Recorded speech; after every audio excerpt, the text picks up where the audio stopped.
The moment you start growing, something shifts. More people see you, more people notice you, and inevitably, more people have opinions about you. Some will support you, some will quietly watch you, and some will try to challenge you, not because you did something wrong, but because visibility changes how the world responds to you. And what I've learned is this: your success isn't defined by who questions you. It's defined by who you choose to become when they do. Hey beauties, welcome back to Behind the Lash with Tammy. Today's episode is one I've been thinking about recording for a long time because it touches on something every lash artist, every business owner, and every person who puts themselves out there will eventually face. Criticism, unfair reviews, competitors who don't always act with integrity, and the emotional weight that comes with it. These moments test you, not just as a business owner, but as a person.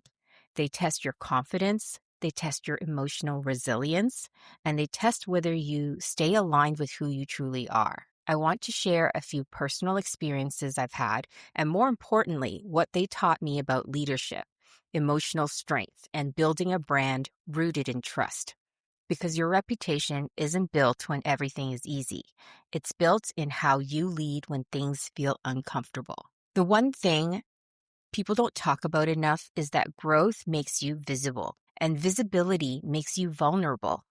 When you're quietly working behind the scenes, no one questions you. But the moment you launch something, the moment people start trusting your products, the moment your brand begins to grow, you step into a different space. And I remember realizing this very clearly during one experience that shook me more than I expected. I'm going to share a few different examples of how I was affected by reviews. The first story that I'm going to share is my Amazon fake review story. In my previous episode 4, I shared how excited I was to expand my reach by launching my products on Amazon. I worked on this project for at least half a year. My team was so excited. They put so many hours into building the website, building the Amazon store, and all of the marketing that came with that campaign. When I launched my products and I launched my Amazon store, I was ready to take my business to the next level.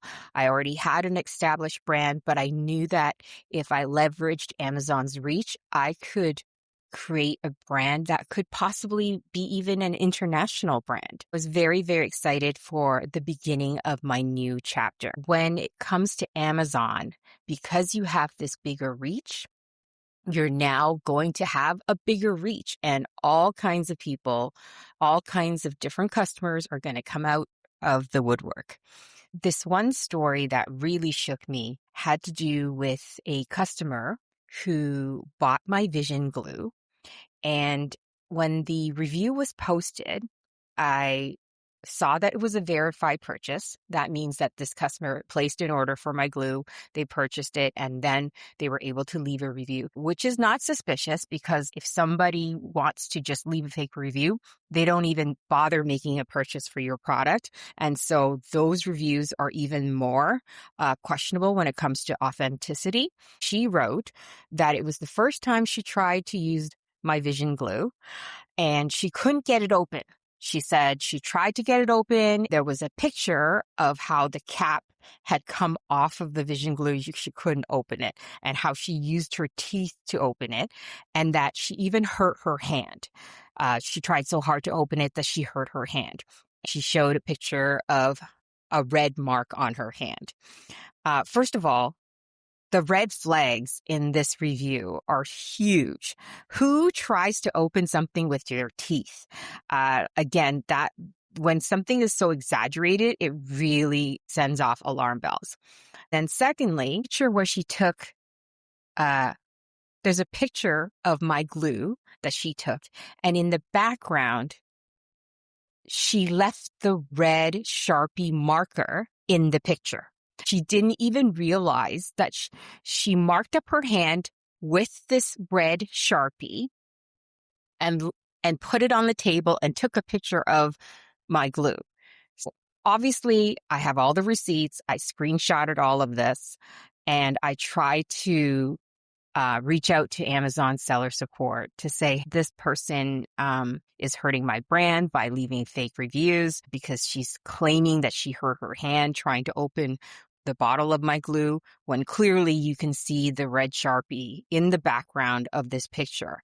Amazon seller support is not very helpful when it comes to resolving reviews, unfortunately, because they welcome all kinds of feedback. It's very difficult to prove that this review is not an authentic review. You can try to have fake reviews removed, but I'm telling you from my experience, it's very, very difficult to do that. This review really shook me to my core because I was raised to be kind. I was raised that if you don't have anything nice to say, don't say anything at all. For someone to maliciously go out of their way, mark up their hand, it doesn't even look like their hand was hurt. It does look like it was marked with a red Sharpie. So the injury, if we want to call it that, doesn't even look authentic, doesn't even look real. This experience really affected me because I remember exactly how I felt after reading that review and trying to get it removed from my Amazon reviews, from my product listing. There was this moment of disbelief followed by fear, not because it was true, but because I knew how powerful perception can be. I had spent years developing my adhesives, working with my Korean manufacturer. I've been working with them since 2017 or 2018. It's been a long time. We test retention every time we get a new batch. I personally test it so that I know this batch is good to go before it's ever sold or reaches a customer. We've refined the performance. One of the things I haven't shared is that we try to even tweak the formula multiple times because I've toyed with the idea of launching a faster drying glue. But when we tweaked the formula and every time we tried to test it, something would not perform consistently. For example, the glue was, yes, faster drying or faster curing, but then the stability was compromised. The glue would go bad within a month. Usually the glue will last for months, even opened, like up to 8 weeks, up to 2 months, I recommend replacing a new bottle of glue. I know that we've really refined the performance so that the glue will perform and be stable for you in a wide range of environments. So in seconds, I felt like this person could somehow undermine that work. I remember thinking, what if someone reads this and believes it? What if it affects the trust I've worked so hard to build? In that moment, I had a choice. I could react emotionally, or I could lead myself through it with calm and clarity. That decision changed everything because leadership isn't tested when things are easy. It's tested when your nervous system wants to react and you choose stability instead. If you're listening right now and you've ever received a negative review or a message that made your stomach drop, I want you to know something important. This is not a sign you're failing. It's often a sign you're growing because visibility attracts attention, and attention doesn't always come with kindness. But your responsibility isn't to control every opinion. Your responsibility is to stay grounded in your standards. So this experience reinforced why I care so deeply about the quality and consistency behind Passion and Vision adhesives. Because when your product is built on real standards, you don't need to panic when noise appears. You trust the foundation you've built, and trust compounds over time. I want to share something very practical here, because knowing how to respond to negative reviews is one of the most important skills you can develop, not just for your brand, but for your emotional stability. Here is exactly what I've learned. First, never respond immediately. Your nervous system needs time to regulate. When you respond with emotion, you react. When you respond from calm, you lead. Second, Acknowledge the experience without abandoning your truth. You can show empathy without accepting something inaccurate. Professionalism protects your reputation. Third, offer support privately. This shows confidence, it shows care, and it shows future clients that you stand behind your work. And this is important. Remember who you're really speaking to. You're not just replying to one person. You're showing every future client what your brand represents. The biggest mistake I see lash artists make is becoming defensive. And I understand why, because your work is personal. But defensive responses don't build trust. Calm responses do. Never argue with somebody online in a visible space. Always invite them into a private chat or an email and do everything in your power that's reasonable to resolve the issue. The next story I want to share is a tweezer review left on my website. My email notifications are set to notify me whenever someone leaves a review on my website. This next story is more about how I respond in terms of customer service. One night, I'm getting ready for bed. I try not to spend too much time on my phone before I go to bed because the whole blue light thing. I just always want to finish my day so that I know that I've finished all my to-dos, and I just do a final check-in. I remember it was really late, around 11 o'clock at night, and I get this email notification that someone has left a review on my website. Take a look at it, and a customer had purchased one of my tweezers. They were a volume tweezer, and they left the review on my site saying that the tweezers, they looked good and decent until they finally used it, and it was horrible, that it couldn't even hold a single lash, that they were the worst tweezers they've ever used, and for the price, not worth it at all, a complete waste of money.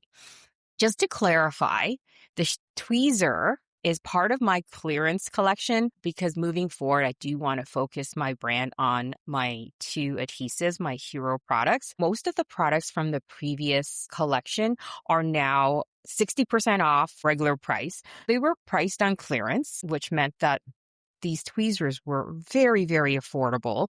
Getting this review, it triggered me in such a way I can't even explain. Maybe because it was late at night. I wasn't expecting it. It caught me off guard. I had never dealt with this customer before. It was the first time they purchased something from my site. They never reached out to me to complain or give me feedback on the tweezers to see if I would, want to resolve it for them. They just went and left this review.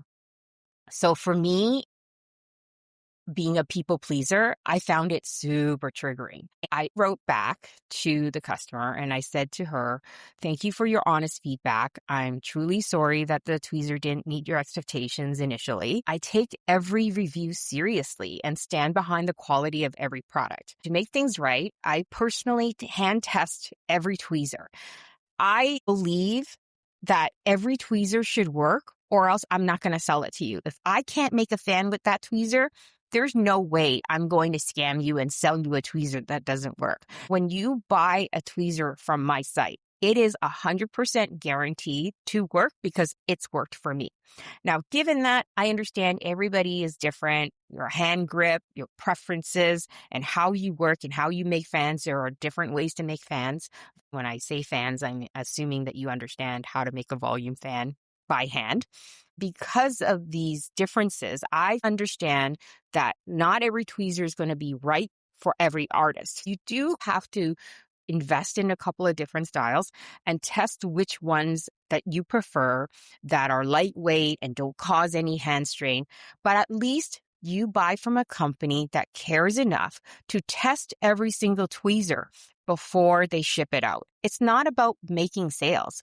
If I'm selling you tweezers that do not work, I am actually hurting my brand. And it wouldn't even be worth it for the $18 that I'm getting from you for that tweezer. The way I chose to respond was I decided to email her back and offered to replace the tweezer because I know variations in preference. I offered to completely free of charge, send her the other style of volume tweezer so that she could try both and keep them both, whichever one that she prefers. That's how I support everybody who supports my brand. It's my way of saying, hey, I've got your back.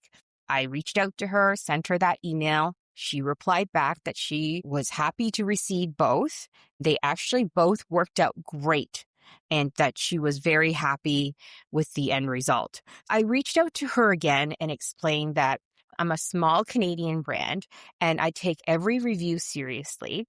Negative reviews, leaving 1-star reviews callously really hurts a small business because other people will see that negative review and it causes distrust in the brand. So I asked her politely that if she would consider removing her negative review or editing the review to reflect the true result now that she was a happy, satisfied customer. And what I did to resolve the issue for her, but she did not do that. She decided to just keep the 1-star negative review up, despite the fact that I went above and beyond and out of my way to make her a satisfied customer. That moment reminded me that leadership is emotional discipline.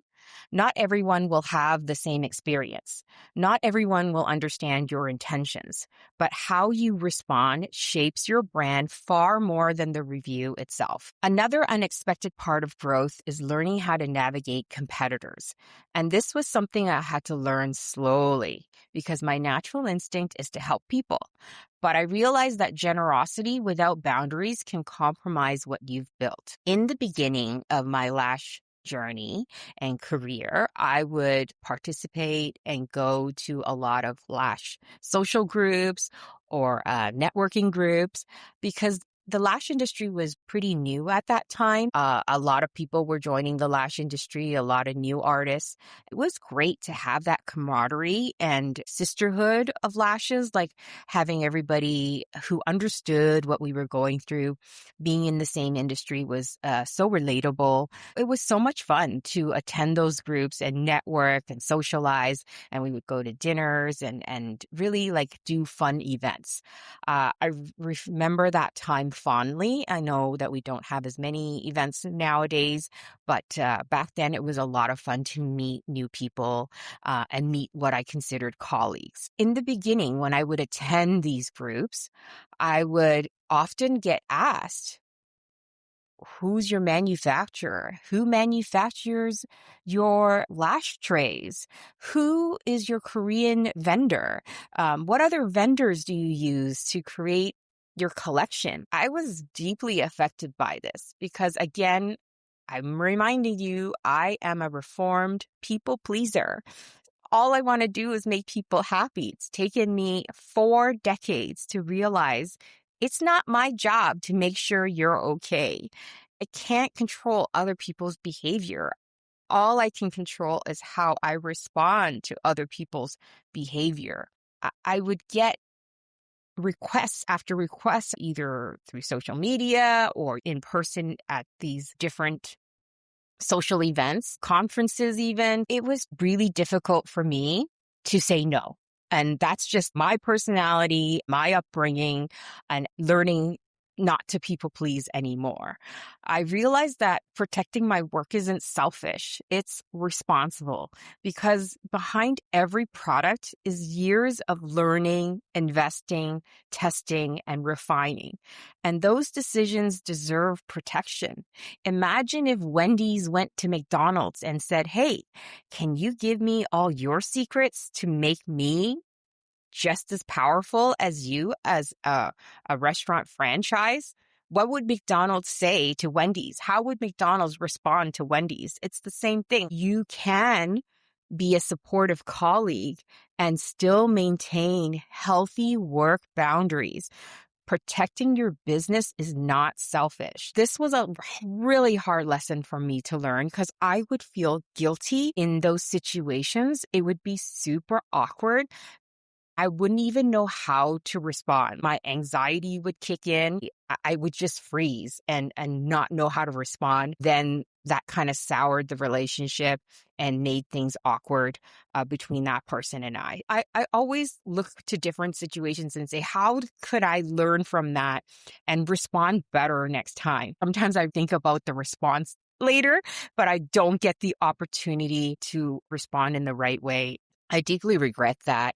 But at the end of the day, everything is a learning experience. And I try to tell myself that I'm doing the best that I can while somebody else is also doing the best that they can. We're all trying to build a brand, and your brand is an extension of your character. It reflects your standards, your emotional discipline, your commitment to quality. This is what creates long-term trust, consistency. Everything I've built with Beauty by Tammy comes from this foundation.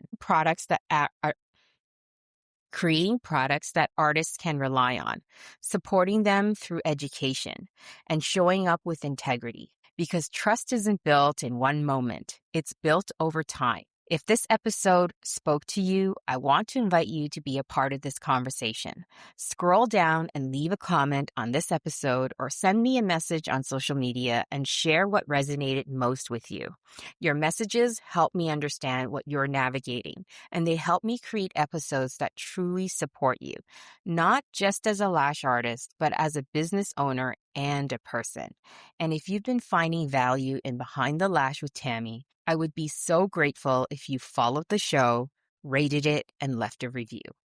Every follow, every rating, and every review helps more lash artists discover this podcast and helps grow a community built on trust, professionalism, and real standards. As part of this podcast community, you can use code PODCAST for 10% off my Passion and Vision adhesives. These adhesives were created to give you the consistency, retention, and confidence you deserve behind your lash sets. You'll find the link in the show notes. In the next episode, we're going to talk about something every lash artist experiences at some point. Episode 8 is called When Business Slows Down, How to Stay Booked, Relevant, and Resilient. I'm going to share how to navigate slow seasons without panic, how to stay confident when bookings feel uncertain, and how to position yourself so your business continues to grow long term. Because slow seasons don't define you. How you lead yourself through them does. Thank you for being here, and I'll see you in the next episode of Behind the Lash with Tammy.